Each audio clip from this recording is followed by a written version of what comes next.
Immanuel Kant nació en Königsberg, en la Prusia Oriental, en 1724. Su filosofía representa la síntesis superadora de las corrientes empirista y racionalista que atraviesan la Edad Moderna. Entendió que la filosofía debía responder a tres preguntas básicas: ¿qué puedo conocer? ¿Qué debo hacer? ¿Y qué me es permitido esperar? Consideró que la metafísica es imposible como saber, pero irrenunciable como inquietud humana. De lectura difícil y a menudo árida, su obra no ha perdido vigencia y sigue siendo hoy ineludible para quien quiera avanzar en la reflexión filosófica.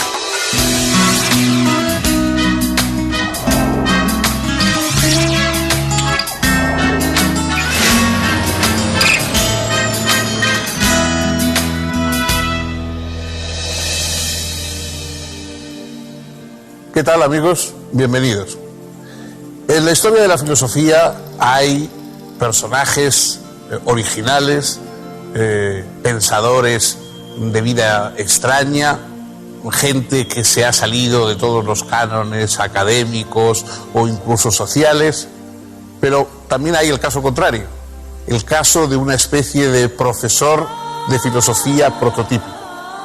Immanuel Kant es el primer nombre que viene a la boca cuando uno piensa en el filósofo de oficio, un profesor de universidad que dedicó toda su vida a la docencia, que no tuvo ningún incidente ni ningún acontecimiento digno de mención, que vivió siempre en el mismo lugar, en la pequeña localidad de Königsberg, en la Prusia Oriental, hoy es Rusia. Nunca se movió de su ciudad. Allí llevó a cabo una vida rutinaria. Se dice que los ciudadanos de Königsberg ponían su reloj en hora cuando veían pasar en su paseo de todas las tardes al profesor Kant, porque era de lo más rutinario y de lo más ordenado y disciplinado posible. Y sin embargo, la obra que escribió ya muy tardía, porque su gran obra, La crítica de la razón pura, la escribe con 60 años o más de 60 años. Sin embargo, la obra que escribió es una obra profundamente revolucionaria en el terreno del pensamiento. Es imposible, digamos, pensar lo mismo después de Kant que antes de Kant. A pesar de su aspecto poco original y poco estruendoso, Kant fue un gran ilustrado, perteneció al siglo de la Ilustración, el siglo XVIII, y él mismo se preguntó y estudió qué podía querer decir ser ilustrado. La ilustración para él es que los seres humanos salgan de su minoría de edad, de esa especie de minoría de edad en la que han estado tutelados por dioses, por autoridades, por grandes maestros. Dice Kant que el lema de la Ilustración es sapere aude, atrévete a saber por ti mismo, piensa por ti mismo sin el peso de todos los grandes maestros del tiempo. ¿Y cuáles son las conclusiones a las que se llega cuando ese pensamiento no tiene más trabas que las que la razón pueda encontrar en sus límites? Esta fue la gran revolución hecha por un hombre convencional y aparentemente nada revolucionario. Quizá no haya, a pesar de su aparente tono gris, nadie más fascinante en la historia moderna de la filosofía que Immanuel Kant, al que vamos a presentar a ustedes en unos momentos.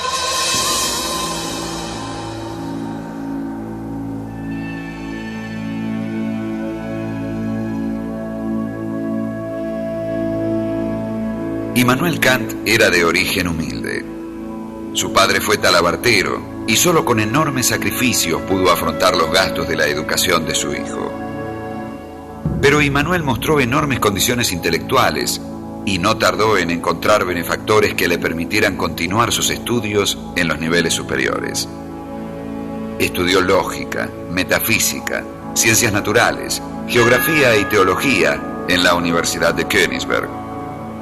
Al completar sus estudios, se empleó como preceptor en un par de familias nobles y luego ocupó una plaza de ayudante bibliotecario. Para esa época ya había escrito algunos textos que le fueron dando prestigio académico. Dictó un número enorme de cursos acerca de materias muy variadas. Era un profesor excelente además de un lector voraz y apasionado. Sus escritos siguieron apareciendo y llamando la atención. En 1770 fue nombrado finalmente profesor ordinario de lógica y metafísica. 2 veces estuvo a punto de casarse, pero en ambos casos desistió a último momento. Gustaba decir que casarse era bueno y no casarse mejor. Temía que la vida matrimonial fuese causa de distracciones y quería dedicar todas sus fuerzas a la construcción de su obra. Su intensa actividad lo obligó a organizar cuidadosamente el horario de su jornada. Era un hombre metódico y de hábitos extremadamente rutinarios. En su cátedra, Kant exponía la sistematización oficial de la filosofía de su época.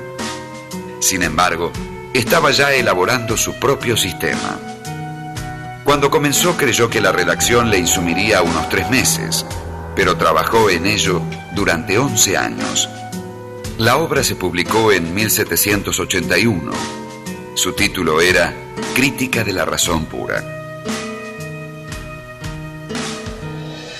Uno de los temas más debatidos en la filosofía a partir del comienzo de la modernidad es el si recibimos todo lo que sabemos, todo lo que podemos conocer, lo recibimos por medio de nuestros sentidos, o hay algún elemento innato en nosotros, hay algún elemento, digamos, que esté antes, previo a la aportación de los sentidos. Este ha sido el gran tema de debate. Los empiristas más o menos anglosajones como Locke, Hume, etcétera, optaban radicalmente por que todo nos venía como datos de la experiencia. Una línea como la de Leibniz, etcétera, pues sostenía que el entendimiento era previo de alguna forma a también a los datos de los sentidos. Bueno, Kant establece a lo largo de su Crítica de la razón pura un análisis magistral de la relación entre lo que recibimos por medio de los sentidos y lo que aportamos nosotros como estructura de ese material recibido por medio de los sentidos. Es decir, nosotros tenemos ya una organización mental, una organización de nuestras capacidades de comprensión que son alimentadas por lo que recibimos de los datos de los sentidos, pero esos datos tienen que configurarse de acuerdo con las condiciones de nuestra forma de conocer.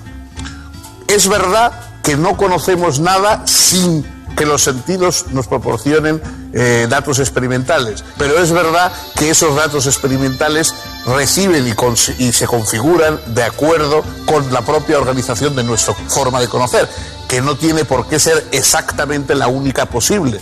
Es decir, piensa Kant, quizá nosotros no conozcamos nunca la realidad en sí, la cosa en sí, lo que él va a llamar el noúmeno. Es decir, ¿cómo son las cosas? Nosotros sabemos lo que las cosas a través de los sentidos nos dan para influir en nosotros y cómo organizamos ese material nosotros. Eso es lo que llamamos conocimiento. Conocimiento es la mezcla entre lo que dan los sentidos y lo que da nuestra estructura de conocimiento. Eso es lo que nosotros podemos saber. Más allá están las cosas que quizá pues, puedan ser vistas por una divinidad o por alguien por el estilo. Nosotros solo podemos ver lo que nuestros sentidos nos dejan ver. Lo mismo que hay sonidos o que hay luces que los humanos no podemos percibir, un perro puede percibir ultrasonidos que no podemos percibir nosotros, etcétera. Del mismo modo, lo que nosotros recibimos está condicionado por lo que nosotros somos capaces de comprender y de organizar. Esa teoría cognoscitiva que resuelve una polémica de siglos es quizá la mayor aportación en el terreno de la epistemología de Immanuel Kant.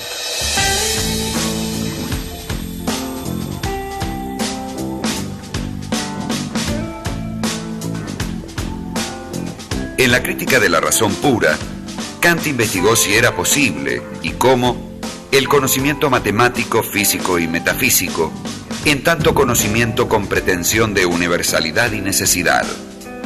Según él, no debemos considerar el conocimiento desde sus objetos, sino, inversamente, los respectivos objetos desde las condiciones que hacen posible nuestro conocimiento de ellos. Kant llamó a esa